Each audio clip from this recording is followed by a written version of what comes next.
T20 ವಿಶ್ವಕಪ್ನಲ್ಲಿ ಭಾರತದ ವಿರುದ್ಧ ಆಡಬೇಕು ಅಂದ್ರೆ ಪಾಕಿಸ್ತಾನ ಕ್ರಿಕೆಟ್ ಮಂಡಳಿ ಒಂದಷ್ಟು ಬೇಡಿಕೆಗಳನ್ನ ಇಟ್ಟಿತ್ತು. ಆದರೆ ಪಾಕಿಸ್ತಾನ ಇಟ್ಟಿದ್ದ ಬೇಡಿಕೆಯನ್ನ ಅಂತಾರಾಷ್ಟ್ರೀಯ ಕ್ರಿಕೆಟ್ ಕೌನ್ಸಿಲ್ ಅಂದ್ರೆ ಐಸಿಸಿ ಸಂಪೂರ್ಣವಾಗಿ ತಿರಸ್ಕರಿಸಿದೆ.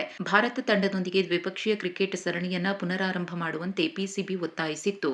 ಆದರೆ ಈ ವಿಚಾರದಲ್ಲಿ ತಮಗೆ ಯಾವುದೇ ಅಧಿಕಾರವಿಲ್ಲ ಅಂತ ಐಸಿಸಿ ಸ್ಪಷ್ಟಪಡಿಸಿದೆ.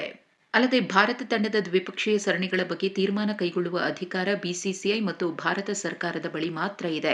ಹೀಗಾಗಿ ಪಿಸಿಬಿಯ ಬೇಡಿಕೆಗಳನ್ನು ಒಪ್ಪಿಕೊಳ್ಳಲು ಸಾಧ್ಯವಿಲ್ಲ ಅಂತ ಐಸಿಸಿ ಹೇಳಿದೆ. ಇನ್ನು ಫೆಬ್ರವರಿ 15ರಂದು ನಡೆಯಬೇಕಿರುವ ಭಾರತ ವಿರುದ್ಧದ ಪಂದ್ಯದಲ್ಲಿ ಪಾಕಿಸ್ತಾನ ತಂಡ ಆಡುತ್ತಾ ಇಲ್ವಾ ಅನ್ನೋದ್ರ ಬಗ್ಗೆ ಅಂತಿಮ ನಿರ್ಧಾರವನ್ನ ಕೈಗೊಳ್ಳಲು ಪಾಕಿಸ್ತಾನ ಕ್ರಿಕೆಟ್ ಬೋರ್ಡ್ಗೆ 24 ಗಂಟೆಗಳ ಕಾಲಾವಕಾಶ ಕೊಟ್ಟಿದೆ. ಪಿಸಿಬಿ ಅಧ್ಯಕ್ಷ ಮೊಹಿಸಿನ್ ನಖ್ವಿ ಪಾಕಿಸ್ತಾನದ ಪ್ರಧಾನಿಯನ್ನ ಸಂಪರ್ಕಿಸಲು ಕೇಳಿದ ಬಳಿಕ ಈ ಕಾಲಾವಕಾಶವನ್ನು ಮಾಡಿಕೊಡಲಾಗಿದೆ.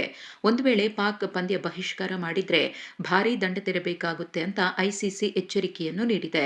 ಇನ್ನು ಪಿಸಿಬಿ ಅಂದ್ರೆ ಪಾಕಿಸ್ತಾನ ಕ್ರಿಕೆಟ್ ಬೋರ್ಡ್ನ ಬೇಡಿಕೆಗಳು ಏನಾಗಿತ್ತು ಅನ್ನೋದನ್ನು ನೋಡೋದಾದ್ರೆ ಭಾರತ ಪಾಕಿಸ್ತಾನ ನಡುವಿನ ದ್ವಿಪಕ್ಷೀಯ ಸರಣಿಗಳನ್ನು ಪುನರಾರಂಭ ಮಾಡಬೇಕು.